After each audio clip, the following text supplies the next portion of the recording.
This session is brought to you with the help of Sundial Cannabis, the natural alternative for modern wellness. Hello and welcome to Sessions by the Herb Life. My name is Tiyana, your friendly sessions facilitator, and thank you for joining us for Season 2, where we have managed to wrangle together a whole new lineup of women who have made cannabis their business. As you probably know, Sessions is a podcast by the Herb Life that aims to bring forth the conversations happening on the ground of this exciting industry. We want to generate new ideas and highlight some of the plant's greatest advocates. By bringing together a rotating roster of people with an emphasis on women and diversity, we hope to share with you the passions, the challenges, and the triumphs of those working in the cannabis space. Much like you, my job really is to sit back and enjoy the ride. If you haven't already, make sure to subscribe to the e-newsletter at herblifestyle.com to stay up to date with all of our upcoming Sessions episodes. You know, it's funny how varied and unique our experiences with cannabis can be. Certainly many of us share similar stories, like that time we got super baked and hid under the covers because we were certain there was going to be an earthquake. No, just me? But in all seriousness, it remains that the level of stigma attached to cannabis varies from community to community, and that's likely to have a big impact on how you view the plant and how and when you first come into contact with it. This is particularly true for minority communities, and this session is a great reminder that not all cannabis experiences come equal. This session we welcome host Jessica Fung, creator of the popular cannabis blog Blunt Bay, alongside her guest Caitlin Ho, marketing associate at Canadian cannabis brand A Lot.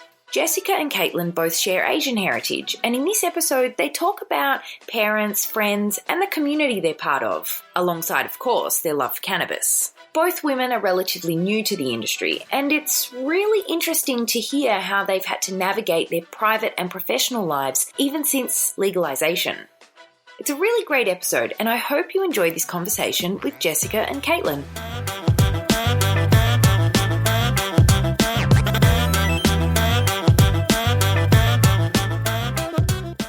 Everyone, this is your girl Jess from Blunt Bay. I am sitting here today with my lovely guest, Caitlin. Hi. Thank you so much for being here today. It's my pleasure. Yeah, you mentioned I was making your podcast dreams come true. Oh, you are. I'm internally freaking out right now.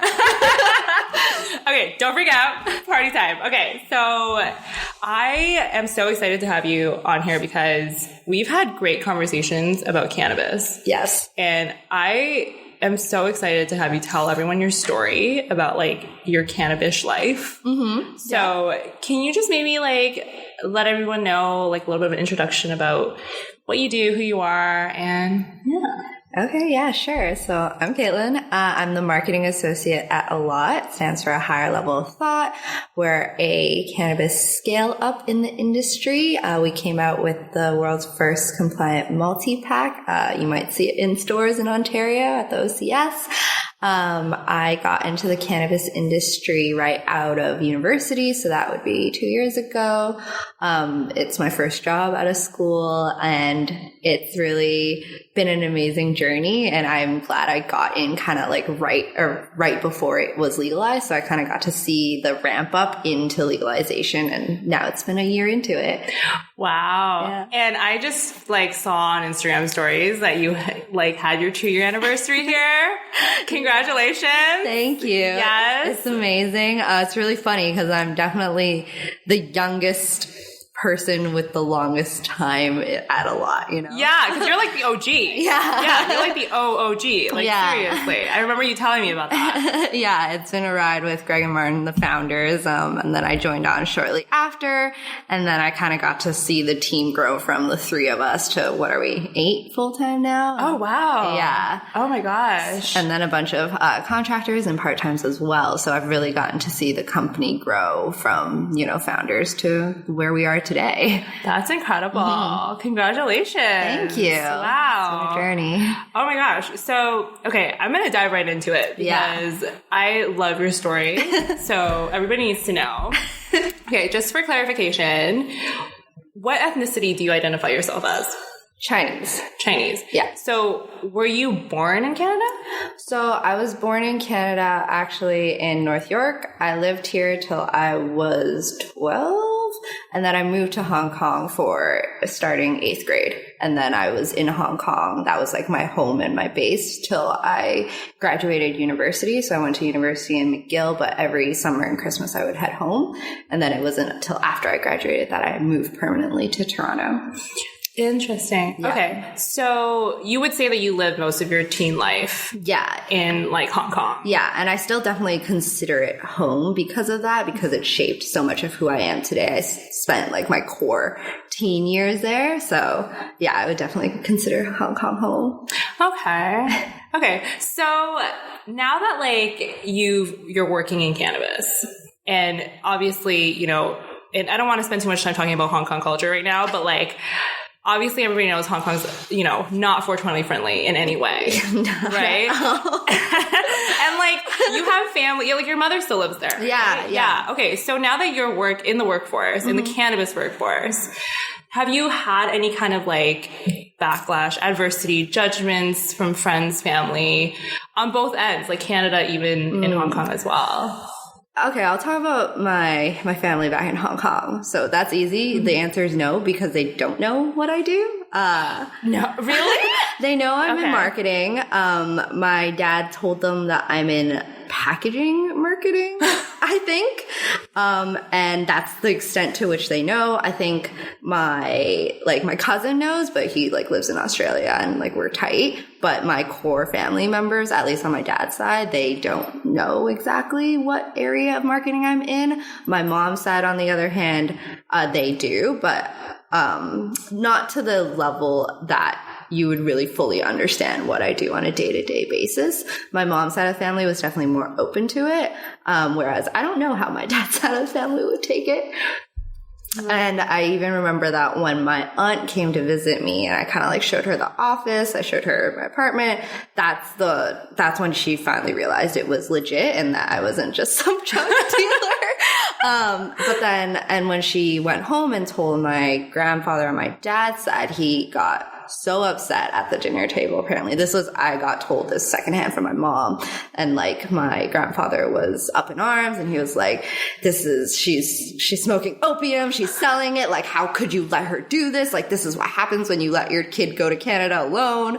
And like my aunt and my mom had to really like take the time to explain everything to my grandfather and how it's legal, how, you know, it's totally above board. And I would assume that if my grandma on my dad's side found out, she would probably make the same connection between cannabis and opium. It's just for the older guard of Chinese. That's what they equate it to. And I don't blame them for that. It's just different generations, different understanding of what the plant is, you know? And then in terms of friends and family, like I remember when cannabis was legalized, a bunch of my friends in Toronto, they got texts from their parents. You know, one of them was quite strong in their opinion. They were like, oh, it's cool that Canada legalized this drug, but just so you know, like you can't do it. The Chinese, like Asians don't smoke cannabis. Like my friend got texted that by their family. So overall, in general, like Chinese culture in Hong Kong, people and families, like they're definitely not on the same side or the same page as us when it comes to cannabis. And then my friends in Toronto, who they're from Hong Kong too, but because they kind of grew up westernized, and they also went to university here, and they've, you know, interacted with people who smoke, and they've also encountered it as well. They were a lot chiller. And now when I tell people that I'm in cannabis, a lot of people's first response is being excited and just being like, oh my God, are you loving it? Like, give me deets on stocks, you know? Like, we need your financial advice. Yeah. Go. Yeah, Go. exactly. How do I make money off of this right now? Exactly. Like, how is this possible? Oh my gosh, I love that. Yeah, so quite a difference in the reactions I get from the two sides of my life, I guess. Okay. So far, like, on the Canadian side, it's been pretty positive. Yeah. And did you say your father was? Oh yeah, my dad. Yeah. Because he's here, right? Yeah. He's in Canada. Okay. So he's here. I remember when I started out a lot through an internship, so a marketing internship. And I remember when I first told him about it, he was definitely kind of felt that it might have been shady, but like under the table work. Yeah. Okay. And then I had to like obviously explain to him that no, the company, because this was before weed was legalized, right? So then I had to explain to him like we do everything above board. We aren't selling anything. We are within the legal space of cannabis. And his only real demand of me was that, okay, you can work here, but just don't start smoking because you work here. And I said, sure. Yeah. I won't start smoking because I work here, which isn't a lie. I didn't start smoking because I worked out a lot. I already started smoking in uni. Exactly. Oh my gosh. I love how you found the loophole in that. I know, right? So I technically didn't lie to my dad. Yes. So clearly, like, your father, like, dropped that whole double standard on you about how, like, you're allowed to work at it, but you can't consume it. Yeah. What's your opinion on that? I feel like that just comes from kind of his own upbringing and what he thinks about not me personally, but like females doing drugs. Like he doesn't think it's very ladylike. Like it's not what he would want for me. And I understand like his thought process because honestly, I grew up thinking that cannabis was bad. Like back in Hong Kong, I had friends who were busted for having it and they almost got expelled. So when I went off to uni, I was totally against it and I thought it was terrible and all the propaganda that you were fed when you were younger, right? So I totally understand it. But at the same time, like it's funny because my stepmom, she consumes cannabis. For her anxiety. And so with my dad is just something about me being his daughter. Like that is the thing he can't get over. And like, that's just something he'll never be able to get over. And it's just something we'll never be aligned on. Yeah. And honestly, to this day, I like smoke at home and he definitely walks into the bathroom after I do. And it's like, it's an unspoken thing now. Right. Like there's no problem until you talk about it. Yeah. Right. Exactly. Yeah. And just like, don't do it super outrightly in front of him. And, you know, at the end of the day, I'm his little girl and I think he always wants to keep that image of me in his head. So he might be in denial. He might just not want to talk to me about it. But that's kind of the situation between him and I when it comes to like smoking. Right. Yeah. Okay. So get to know your father.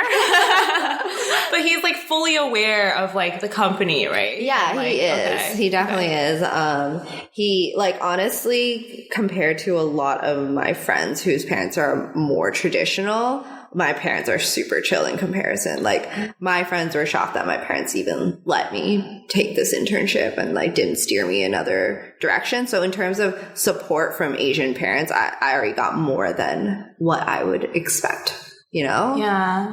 Interesting. Yeah. Do you have other friends that are Asian ethnicity and want to get into the space, but either can't or don't want to because of family influences or certain setbacks that are like culturally influenced? I think out of my friend group, there's a lot of people who think my job is really cool and the industry is super amazing. A lot of people have taken to the investment side of the industry, but none of my friends, especially those from Hong Kong, have actually made the move or said they wanted to get into it. It was more so the friends I met at McGill who are trying to get in and who are more open to the industry. I think for my friends in Asia and a lot of their families, they wouldn't be okay with their children being in this type of industry. It's not something you would tell your friends about. Or, you know, Asians, they love to brag about what their kid is doing. This is not something that they would. Mm-hmm. Like, do you find that that's part of cultural shame? Is it shame, do you think? Or is it just embarrassment or...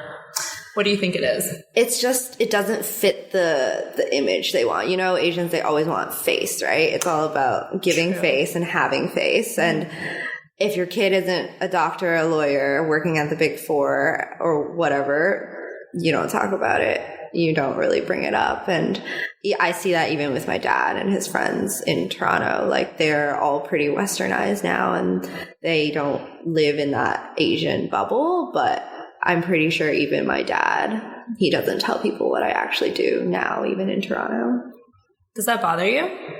It did at the beginning because I was like, why does it matter? They live here. It's totally legal.